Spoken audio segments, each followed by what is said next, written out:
Hello, everybody. We're going to be continuing our journey through the book of Ezekiel. Now, today I want to focus on specifically Ezekiel chapter 1. I titled this one, God's Faithfulness to the Forgetful. If I had to sum up the entire lesson, it would pretty much be this. What you feel doesn't have to be what dictates your faith. Just as our feelings do not change the truth, feelings will fade. Faith, on the other hand, is a foundation. That's something that we're going to see throughout the entirety of Ezekiel's life. So, some of the things that we've said before up to this point is that this is taking place during the exile. So, I put here around 597 BC. So, we have this captivity that takes place, but we're not entirely sure when it is that Ezekiel starts his prophesying. So, we can assume right before the exile or just immediately after. Either way, we see that King Jehoiakim has been taken captive. Now, he is the puppet king, if you will. He is a person who was essentially serving himself and serving the politicians who benefit from what he is saying.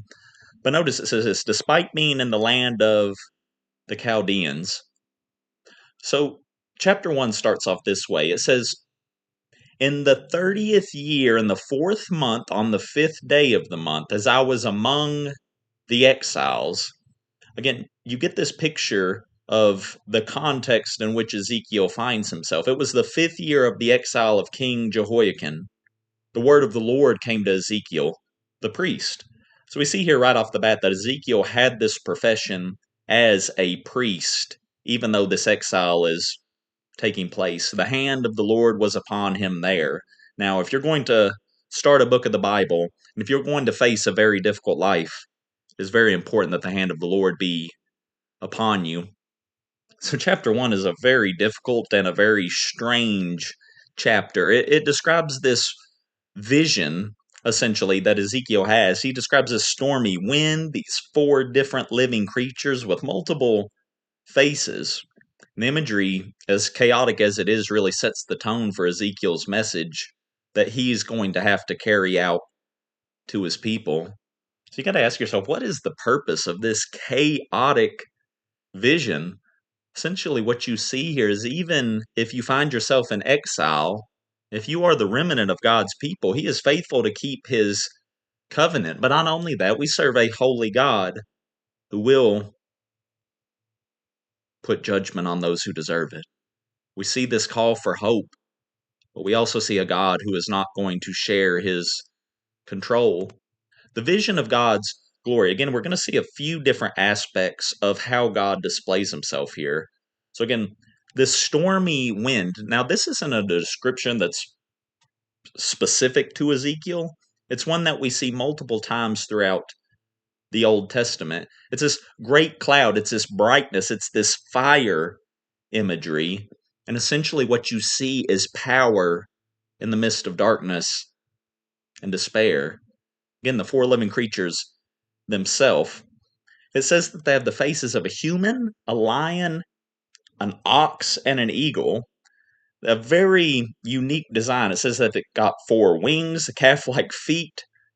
And really, I think the best way that we could describe this is that the God we serve is multifaceted. He's like a beautiful diamond. As you turn it, you see the different angles, you see the different shimmers and shines of a God who is not only merciful, but is also holy. I put this question here, in what ways can the imagery of God's glory inform modern worship practices? Let me phrase it like this. When we see these descriptions of God as a pillar of fire, when we see these descriptions of Him as these powerful peals of lightning, how should that affect that we see God? How should that affect the way we sing unto this God? Now, the wheel within a wheel, again, a complex design that no matter where you go, you cannot hide from the eye of the Lord. He is with you wherever you go, whether you be doing good or bad. The resonance of wings. So I just find that it is so interesting that it includes specifically this part that when the creatures moved, their wings created this sound similar to rushing waters. Now, saints, for us who live in a time of TikTok and Facebook and social media, it's so easy for us to really look over stuff like these noises. Listen, in a time period without all of these distractions, all he had to focus on was what he saw and what he heard. And I want you to look at this. A rushing water sound during this time period would have been awe inspiring. Listen, when you think of this God of the universe, do you picture majesty? Do you picture the power that is being described? One of the really powerful parts that you see in just this short section here, it's not only are these angelic beings very complex, very chaotic, but in the midst of that, we see harmony.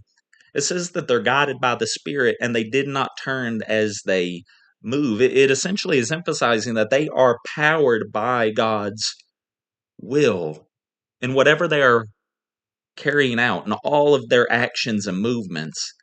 I pray the same could be said about us. Some of the major themes, and again, you've heard me say this up to this point, is God's sovereignty. They may find themselves in Babylon, but listen, the King of Kings is still the King of Kings, regardless of where the remnant finds themselves.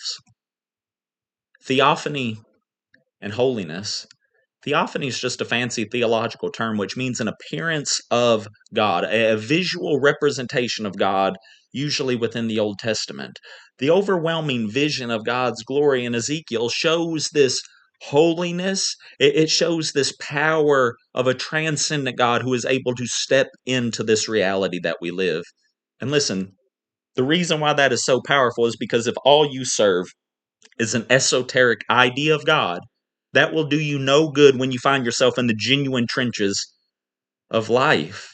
When you see this holiness literally before you, or as Ezekiel does here in this vision, it provokes awe and reverence. It says he falls down on his face. Judgment and hope. I'd mentioned earlier this multifaceted God that we serve. Usually, when we're describing God, or when you hear people around the world describe him, you often hear him described as a very judgeful, vengeful God, or a very loving and a steadfast God. And listen, it is both. God's character is God's character. He doesn't become one to the negation of another. I think about my own relationship with my spouse. Listen, I try to be very caring. I try to be loving towards Chelsea, but at the same time, if someone is attempting to attack Chelsea, there has to be a sense in which I protect what God has given me. And listen, that gentleness, in a sense, goes out the window when you have to protect what God has entrusted you with. God is steadfast and he is loving. He desires that all repent, but he will not be mocked. What you see here ultimately that Ezekiel is being called to do is to simply say, "Thus saith the Lord." Again, he's called a prophet during this extreme time of despair. And I put here, he's conveying God's revelation to the people even when, saints, even when they are reluctant to listen. I put this question here: how does understanding Ezekiel's call influence the perspective on personal challenges? Like, how is he going to view his own role looking forward after hearing these promises, after seeing these visions? And a better question would be, is what does this mean for us? What is our takeaway after reading Ezekiel chapter 1, after reading about these angelic beings that Ezekiel sees in the middle of Babylon? I put here verse from Matthew 23. This is Jesus speaking. "O Jerusalem, Jerusalem, the city that kills the prophets and stones those who are sent to it, how often would I have gathered your children together as a hen gathers her brood under her wings, and you were not willing." God here instructs Ezekiel essentially to call these people out for their sin and emphasize the severity of their rebellion. I've said in some of these previous videos just how graphic Ezekiel can be. Listen, it may be an R-rated film if it was made into cinema, but listen, that makes it no less true. The sins that we commit before a holy God are a very, very vile and sick thing. The prophetic voice here of Ezekiel addresses both the individual, hear that, the individual, as well as the national failures. The significance of the setting in Babylon. Again, isn't it powerful to think about that when Ezekiel has this vision, it is taking place in the midst of the despair? Connection to the modern exiles. So what? This is a thing that we say at our church here a lot at the end of messages. You have to ask yourself, so what? What does this mean for us? Essentially, what you see is the themes of exile is this longing, deep contemporary context is something that's familiar to all of us. Listen, if you are a Christian, if you are someone who has given your life and soul to the Lord Jesus Christ, you will face persecution. You will be hated for his name's sake. But look, when we look to this story, we see that Ezekiel's experience here doesn't leave God's will. Do you believe that?